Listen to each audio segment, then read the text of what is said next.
What does it take for two boys from Detroit to run a coast-to-coast cocaine ring? Start with grit, add charm, then move fast. Demetrius, Big Meech, Flenory and Terry, Southwest T. Flenory did just that, turning small street sales into a brand that shook cities. They were magnetic, bold, and united by ambition. One brother loved the spotlight, the other ran the books. Together they built the Black Mafia Family, a secretive network that moved weight, laundered money, and kept rivals in check. BMF sold a lifestyle as much as a product. Exotic cars, VIP tables, iced-out chains, and star power drew eyes in every club. Their name started to echo through hip-hop from Atlanta to Los Angeles as artists and promoters brushed shoulders with a crew backed by serious money. The crimes were not just about drugs. Power came with threats, guns, and bodies. A feud could end with a call. A debt could vanish with a visit. Behind every champagne photo sat a stack of burner phones and a trail of fear. By the early 2000s, the brothers pushed into music to look clean. Billboards went up. Street teams shouted BMF like a rally cry, but heat rose, phones got tapped, and cracks formed between the brothers. The same charisma that built the empire began to split it. In 2005, federal agents moved in after a long wiretap case. The fall was swift, the sentences heavy, and the story entered legend. Big Meech and Southwest T went from club lights to cell lights, and the brand that once screamed success became a warning. This introduction will walk you through how it started, how it grew, and how it collapsed. Expect the flash and the smoke. Expect the crimes and the costs. And expect the music, because hip-hop watched, rapped, and sometimes paid while BMF took its shot at the American dream. From Detroit streets to drug empire, how Big Meech and Southwest T started BMF.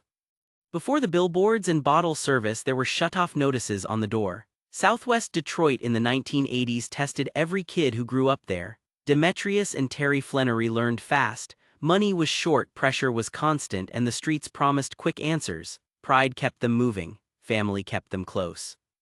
They did not wake up famous. They built it block by block, one risky choice at a time. Big Meech talked, connected, and drew people in. Southwest T counted, measured, and kept the numbers clean. That balance would turn side money into structure. It began as survival and hardened into a plan. Early challenges and family ties that shaped their path. The Flenory brothers grew up in a tight, faith-first home. Their parents, Charles and Lucille, held church close and pushed hard for stability. Still, the bills piled up. Lights went out. Food stamps stretched thin. Divorce followed after 19 years, and the boys felt the weight. They loved their family, but love did not pay the rent. To help, they started small. Weed first, then small packs of cocaine known on corners as 50 boys. The hustle was simple at the start. Cash in hand, no middlemen, everyone kept quiet. Within months, they were covering bills. Responsibility hit Terry early. He learned what cost looked like, and he never forgot. Their bond mattered more than turf. Meech had charm that turned strangers into allies. T built routines that kept the machine moving. That mix let them push forward without tripping alarms. They understood that risk lives in loose mouths and big promises, so they hired from their own block, school friends, neighbors, people who already had skin in the game. Terry's time in prison hardened the blueprint. He saw what sloppy work leads to. When he got out, they tightened the operation. Roles got clear, communication stayed short, cash moved with purpose. That shift marked the real start of what became BMF, not a name on a jacket yet, but the bones were there. Family loyalty was the glue. The brothers did not break under stress, they doubled down. If someone needed help, the circle covered it. If someone slipped, the circle fixed it. That ethic drew recruits who trusted the brothers more than anyone else. It made them look steady when others spun out. They avoided early busts by acting smaller than they were. Early wins can make crews loud. The Flenorys went quiet. They kept their circle tight, moved product in controlled amounts, and stayed off flashy corners. If heat rose, they shifted locations and buyers. If a friend could not keep up, they cut them loose with no drama. Control came first. They followed a few simple rules that saved them from early mistakes. Keep the roster short, fewer hands, fewer leaks. Use trusted friends, loyalty before speed. Move in measured quantities, growth without spikes draws less heat. Avoid public bravado, no loud cars, no loud talk. Change routines when eyes get curious, new spots, new times, same discipline. Each rule sounds basic. Together they built a shield. They were not untouchable, just hard to read. That gave them time to grow, time to test sources, time to sort who could handle pressure and who would crack. Big Meech kept the front end moving. He turned buyers into regulars and regulars into believers. He knew how to make a client feel like a partner. Southwest T kept the back end tight. He tracked what came in, what went out, and what vanished. If the numbers did not balance, someone got a talk. Nothing left the ledger without a reason. The brothers did not run on fear alone. They ran on order. They squared up with people. They paid fast. They watched who paid them back on time. These choices built a reputation that traveled faster than their cars ever could. People heard they were fair but firm. That rumor pulled more business than any threat. After Terry's prison stint, structure hardened into system. Friends became lieutenants. Corners turned into corridors. The crew learned to split roles. Some found product, some moved it, some handled cash. Everyone knew who they answered to. That clarity kept their operation calm while others tangled themselves in chaos. Their world had risks at every turn. Police scans, rival crews, a wrong word at the wrong time. The brothers met each risk with caution and speed. They never stopped looking for the next weak link. If a spot felt hot, they closed it. If a buyer drew attention, they stepped back. Pride stayed in the shadows while the work stayed in focus. In the end, their early years showed the pattern that defined BMF: family first, business second, flash last. That order carried them from the worn blocks of Detroit to a multi-state enterprise. It all started with hardship in a small house, a mother's faith, a father's music, and two sons who made a pact to never be broke again. Key takeaway: their rise did not begin with power. It began with pressure, loyalty, and a stubborn belief that the two of them together could outwork anyone watching. BMF's massive operations, cocaine distribution across America. They did not just move product, they moved a system. The Black Mafia family built a coast-to-coast pipeline that ran quiet, steady, and fast. Atlanta and Los Angeles acted like twin engines with Miami as a glossy waypoint. Purity stayed high, volume stayed heavy, and cash flowed in rivers. The brothers split the map and stitched it back together with phones, flights, and fear. When heat rose, they went ghost. When doors opened, they filled the room. They sold an image to cover a machine. Clubs, VIP tables, and music gave them noise, while couriers and coded talk kept the work safe. By the early 2000s, the network looked clean from the front and ruthless from the back. Key players and daily tactics in the BMF network. BMF ran like a corporation with street instincts. Big Meech drove the brand and distribution out of Atlanta. Southwest T guarded the supply chain from Los Angeles, where shipments from Mexican suppliers kept the pipeline loaded. That West Coast link protected both purity and scale, which gave BMF an edge in every city it touched. A few names mattered inside the maze. In Atlanta, insiders and promoters around BMF Entertainment handled image and access, while trusted lieutenants moved weight and enforced rules. In Louisville, law enforcement later identified Tory Sims as a key distributor tied to BMF activity. Across the network, regional managers kept the flow steady and the noise low. Daily tactics kept cases thin and profits thick. Burner phones and coded language hid intent. A kilo became a ticket, a meet became a drop. Calls stayed short, then shifted to new lines before patterns formed. No banks for cash. Couriers packed vacuum-sealed bundles, then moved them through cars with traps or flights with luggage swaps. Stash houses held money counters, safes, and a small crew that never asked questions. Tight rosters, only a few people touched product or cash. New faces waited weeks or months before they handled anything real. Clockwork movement? Shipments arrived at odd hours, switched vehicles, then crossed state lines with decoys. If a route felt hot, they shut it down and opened a new lane. Payoffs and favors. Prosecutors later described cash changing hands to smooth shipments and sniff out pending pressure. Warnings traveled fast and sales paused when needed.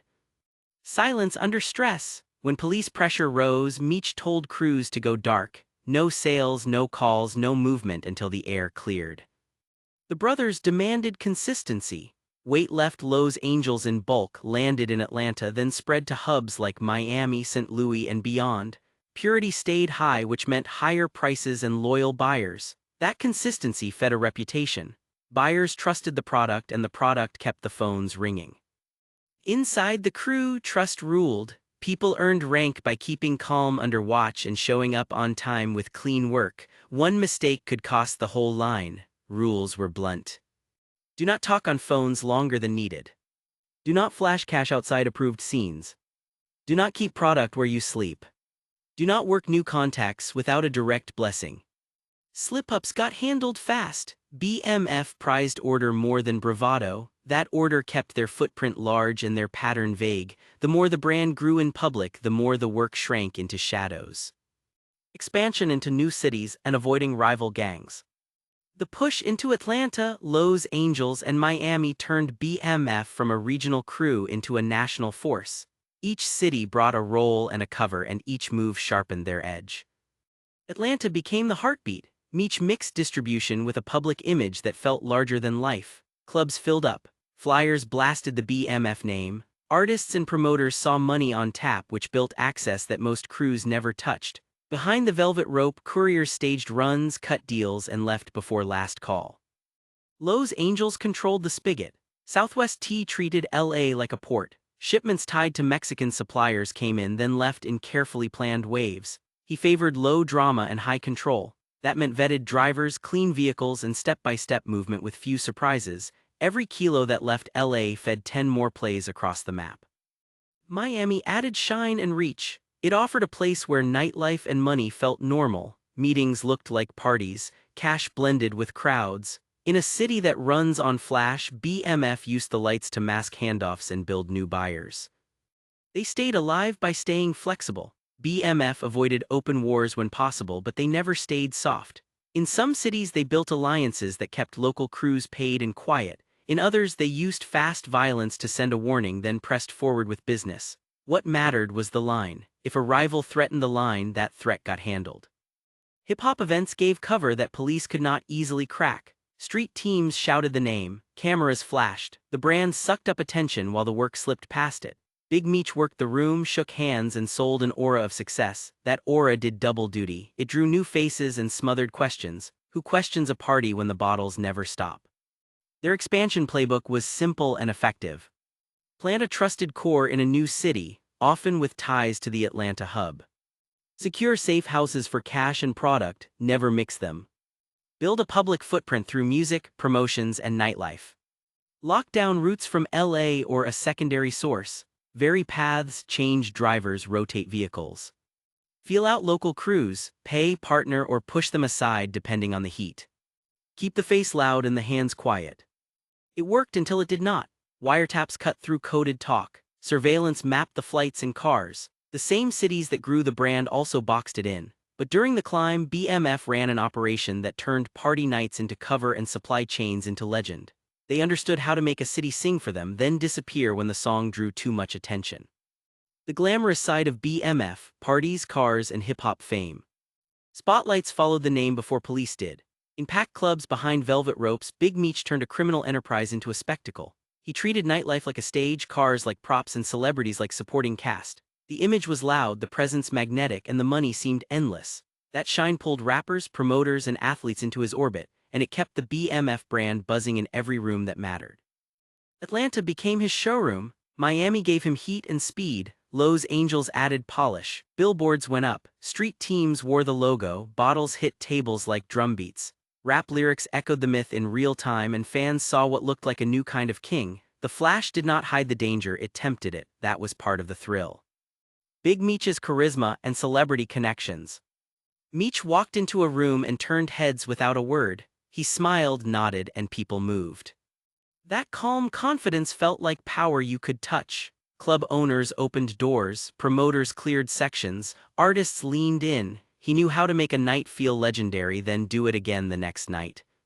His circle blended industry faces with street power. BMF Entertainment gave him a reason to stand next to rappers and managers. Studio sessions, video shoots, and party flyers pushed the brand into music without a single verse. Young artists wanted the look. Established stars enjoyed the perks. The result was a constant swirl of cameos, shoutouts, and backstage photos that fed the story. Award weeks were a magnet. During BET Award weekends and high-profile show nights, Meech and his crew were spotted at after-parties, VIP lounges, and promoter suites. The routine felt choreographed. BMF showed up deep, paid in cash, and walked out before the lights came up. The optics said success, the whispers said something bigger. Gifts made relationships sticky. Stories from DJs and promoters tell of Bottles and tabs, whole tables covered, with security keeping the lane clear. Club support, cash for performances, travel and appearances when a push was needed. Shiny favors, chains, watches and occasional envelopes for videos or street teams. Car flexes, artists posted near BMF rides which boosted everyone's image. These gestures worked like glue. A gift today became a favor tomorrow or a shoutout on a track. Even when the music did not name him directly, the lifestyle did. Once Rick Ross dropped BMF blowin' money fast, the legend reached a wider crowd and stamped Meech in pop culture forever. The cars told their own story. Long lines of luxury whips rolled to clubs where BMF held court. Engines humming, doors lifting, flashbulbs popping. The fleet hinted at reach and cash flow that felt unreal. It was a moving billboard and it made every entrance feel like a scene. Meech loved the night because the night loved him back. He played the host, shook hands with stars and made regular people feel like insiders for a moment. That talent bought him access and access gave him cover. Music video cameos, club walkthroughs, studio stops and charity nights blurred business and brand until they felt like one thing. Behind the smiles sat purpose. Every room he entered helped BMF look clean and connected. Every friendship offered a new path, a safer call, a louder echo. By the time law enforcement caught up, Meech had already set his image in stone. The photos lived on, the lyrics lived on, the aura lived on. Here is the quiet truth. Charisma did more than charm a crowd. It built a bridge between the streets and the stage where fame powers the story and the story sells the myth. Big Meech understood that better than anyone in the room. Violence and murders, the bloody cost of BMF power. BMF ran on order but control cost blood. When money and face were on the line, bullets spoke. Whispers followed the crew from Detroit to Atlanta, each city carrying stories of bodies, threats, and vanishing witnesses. Power needed fear and fear needed proof. Prosecutors and agents tied BMF crews to a string of homicides that tracked with their rise. Some were payback, some were debt collection, others were meant to keep mouths shut. The legend of parties and billboards sat on top of a quiet map of crime scenes, tape lines, and families who never got answers. Notable incidents that haunted the organization. BMF street myth hardened after a few moments that felt like warnings carved in stone. These cases set the tone, fueled fear, and kept the crew's name hot inside police briefings. The 2003 club chaos shooting in Atlanta. A late-night dispute spilled out of a crowded club and turned into gunfire. Anthony Wolf Jones, who worked security for music stars, was killed along with another man. Big Meech was hit and later arrested, then cleared after a self-defense claim held up in court. The outcome did not erase the message. The city saw BMF's reach and the streets took note. This was more than a club fight. It showed how fast BMF life could flip from champagne to shell casings. It also showed the code: no fear when things turned loud and no shortage of people ready to ride behind the name. Links to more than 10 murders across the network. Investigators tied BMF crews to more than 10 homicide files during the peak years. The pattern fit the business. Rivalries, internal theft, unpaid debts, and witness stress turned into bodies. Some victims were outsiders who crossed the line. Others were insiders who knew too much or paid too slow. These cases stretched across major BMF hubs. Atlanta, Detroit, and other cities saw killings that lined up with ongoing drug probes. In several files, shooters used quiet tricks of the trade like rental cars, stashed weapons, and quick swaps. The goal was always the same: remove a threat and keep the pipeline clean. Many of these murders never reached a courtroom. Witnesses backed out, scenes went cold, fear did the work that lawyers could not. The shooting of insiders and loyalists. Violence did not stop at rivals. Being close to the work made people targets. Mid-level sellers and trusted drivers got shot when rumors of skimming flared. Others were hit after simple mistakes like getting followed back to a stash spot or posting the wrong photo at the wrong time. Each attack sent the same message to anyone watching: loyalty was life, disloyalty was short. Enforcers who kept the line. Every large crew needs muscle. BMF used enforcers to set the tempo in each city. They moved in small packs and stayed off flyers. They handled hard talks, collected debts, and pushed back on local crews who tried to take a bite. Tactics were simple and brutal. Home visits at odd hours, street grabs that ended in beatings or worse, drive-bys that felt random to neighbors but made perfect sense to anyone inside the business. Enforcers worked with rules. They avoided long phone calls, they switched cars, they hid behind the noise of nightlife, then disappeared. When police pressure spiked, they went quiet, then came back when the heat cooled. Intimidation that froze cases.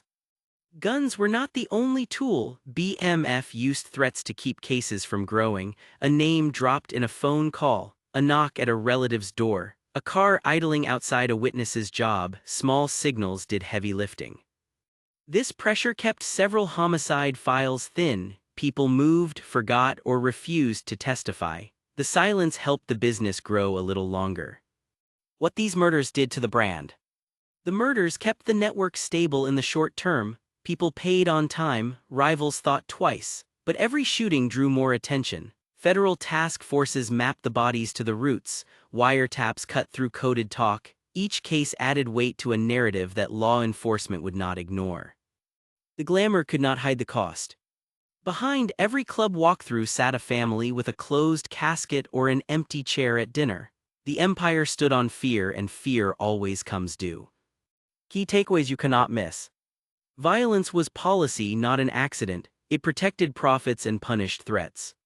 Over 10 murders were tied to BMF crews in active investigations, spread across key hubs. Enforcers ran the shadow play, using threats, beatings, and precision hits to keep order. Intimidation stalled justice, which is why so many files stayed cold for years. The blood trail helped end it because every body pulled in more cops, more wiretaps, and more pressure than the brand could survive. The Federal Crackdown, how BMF fell in 2005. The lights were bright in the clubs, but the phones were darker. By 2005, federal agents had charted BMF's routes, faces, and habits. They waited, listened, and counted the cash as it moved. In October, the doors came off the hinges. Raids hit multiple cities at once, and an empire froze in place. This was not luck, it was patience. The DEA and FBI built a case piece by piece, crossing states and stacking evidence. The arrests rolled in from Atlanta to Miami, then out to Los Angeles and the Midwest. Demetrius Big Meech Flenory was picked up near Dallas. Terry Southwest T. Flenory was taken in St. Louis. Around 30 members fell with them in the sweep. What followed looked like the end of a movie. Cash counters, money walls, hidden compartments. Agents seized millions, stacks of cocaine, and enough ledgers to map a coast-to-coast business. The myth of invincibility died that morning. The phones had carried the story to the grand jury long before the cuffs clicked shut. Inside the investigation, wiretaps and betrayals. The wire room became the real corner. Over 1,000 intercepted calls showed codes, plans, prices, and panic. Short phrases carried heavy meaning. A ticket meant a kilo, a drop meant the meat. The party often covered a delivery window. Calls shifted across burner phones, but patterns formed anyway. Agents paired the calls with quiet surveillance. They logged license plates, watched handoffs, and tracked luggage swaps. Pen registers mapped call webs. Trash pulls gave up sticky notes, wraps, and torn ledgers. The pieces started to lock. Earlier seizures, including a 632-kilogram hit tied to the pipeline, confirmed what they were hearing. The math lined up with the movement. That gave prosecutors comfort to push forward. Then the breaks came from inside. Pressure turned members into witnesses. Some flipped to save years, others to save themselves. Cooperators handed over. Stash house locations that matched surveillance notes. Car trap designs in which vehicles had them active. Coded vocabulary that unlocked the call transcripts. Routes in calendars that predicted drops and pickups. Money flow details, who counted, who collected, and who skimmed. Those voices gave the transcripts context. A vague call became a clear order. A harmless meetup became a delivery. Agents linked the words to the wheels and the rooms, then tied them to cash and cocaine. The case moved from suspicion to structure. October 2005 was the payoff. Warrants hit at dawn with sealed indictments ready. Teams hit multiple hubs at once to choke off flight and flush out records. The raids turned up more than $3 million in fresh cash, multiple weapons, and product ready for movement. That came on top of earlier seizures worth millions in money and assets. The numbers backed the conspiracy charge and hammered home the scale. The courtroom story was blunt. Wiretaps showed command and control, surveillance showed reach, seizures showed supply, cooperators showed method. Many defendants took plea deals, others stood trial and lost ground fast. The brothers faced conspiracy to distribute cocaine and money laundering counts that matched the life they had built. The calls brought them to the table, the betrayals kept them there. Here is the hard truth. Phones that once kept them safe became the wire that strangled the network. Loyalty bent under time and fear. And inside the stacks of transcripts and statements, BMF's secret playbook was written in plain English. BMF's lasting legacy, lessons from Big Meech and Southwest T. The story did not end with the raids. It lived on in lyrics, TV scenes, and court files that never closed clean. Big Meech and Southwest T built an empire that taught other crews what to copy and what to fear. Their legacy is a mirror and a warning, a brand that outlived the business and a blueprint that shows both genius and blind spots.